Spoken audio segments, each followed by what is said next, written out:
The darkest hour is now at hand, and nocturnal beings have arisen from their graves. I invite you and them to join me this midnight morn as we plunge into the abysmal mind of Edgar Allan Poe. My name is Raine, and this is a reading in the dark.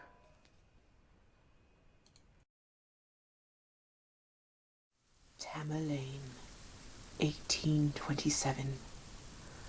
Kind solace in a dying hour, such father is not now my theme.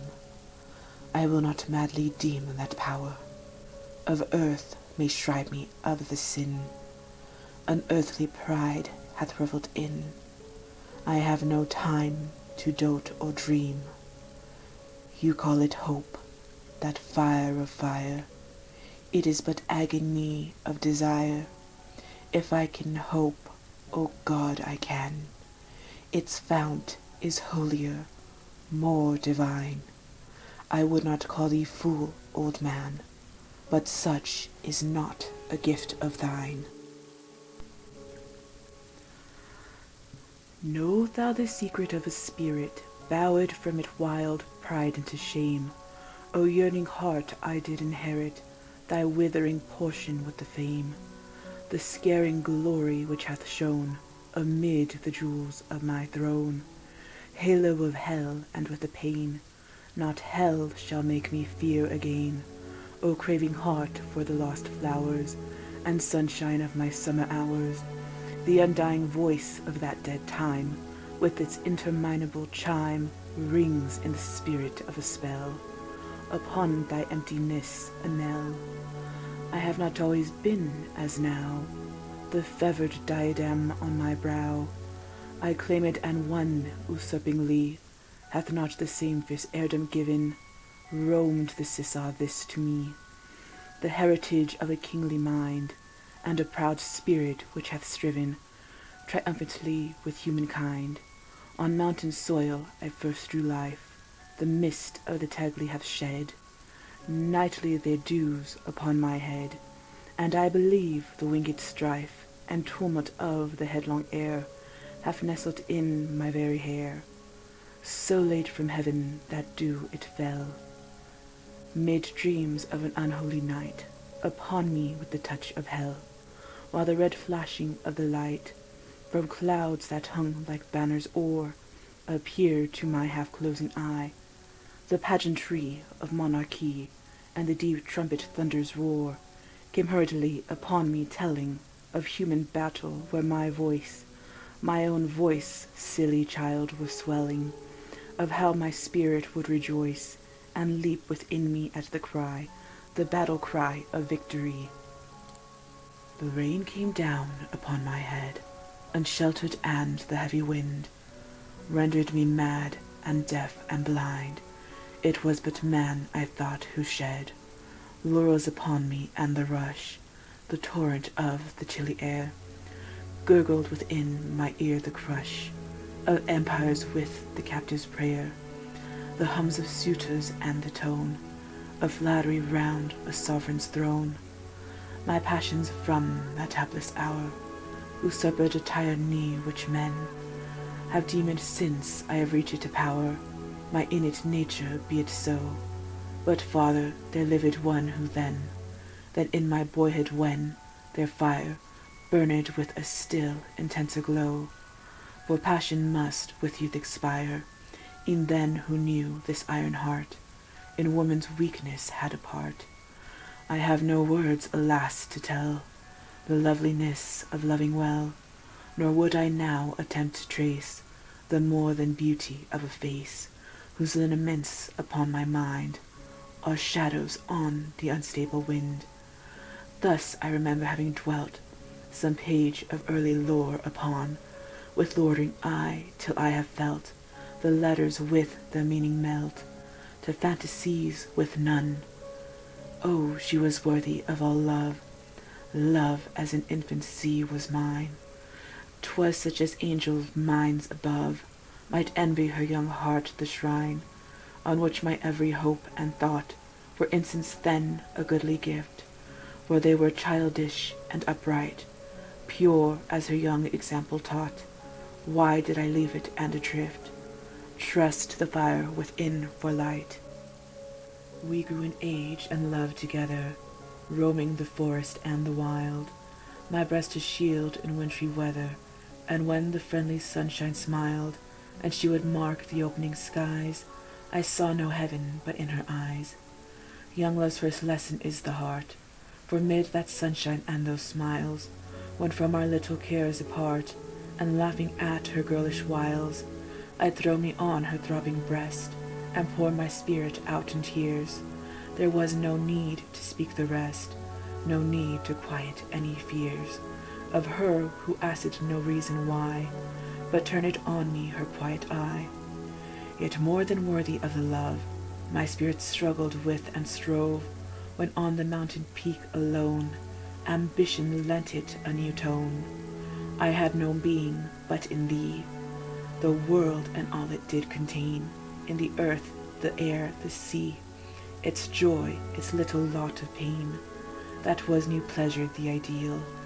Dim vanities of dreams by night, and dimmer nothings which were real, shadows and a more shadowy light, parted upon their misty wings, and so confusedly became thine image and a name, two separate yet most intimate things. I was ambitious, have you known, the passion, father, you have not. A cottager, I market a throne of half the world as all my own, and murmured at such lowly lot, but just like any other dream, upon the vapour of the dew, my own had passed, did not the beam, a beauty which did while it throw, the minute, the hour, the day oppress, my mind with double loveliness.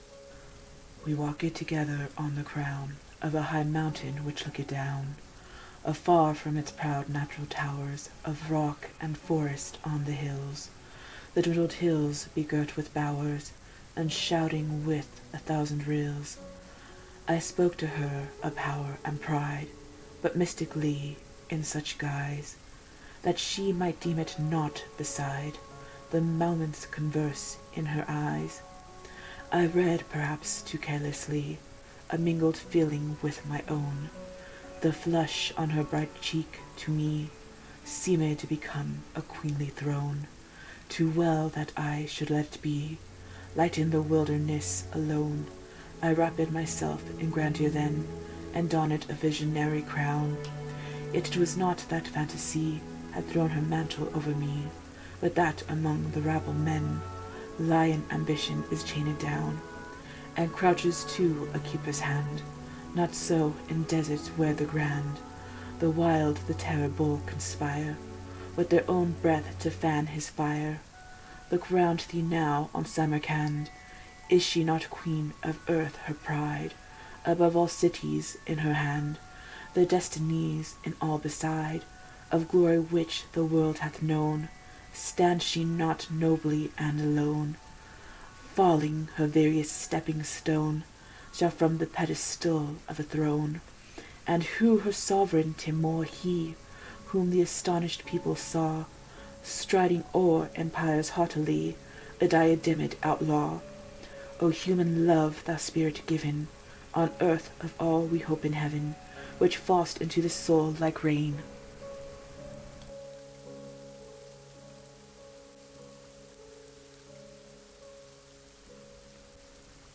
Upon the Syriac withered plain, and failing in thy power to bless, but leav'st the heart a wilderness, idea which bindest life around, with music of so strange a sound, and beauty of so wild a birth.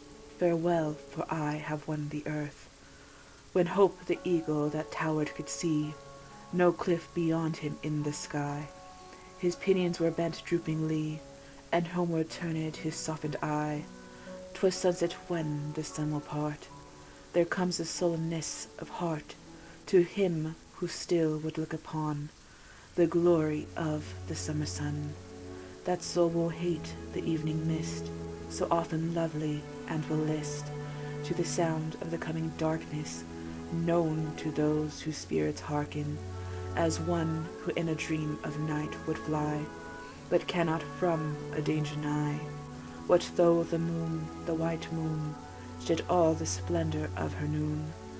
Her smile is chilly, and her beam is that time of dreariness will seem so like you gather in your breath a portrait taken after death.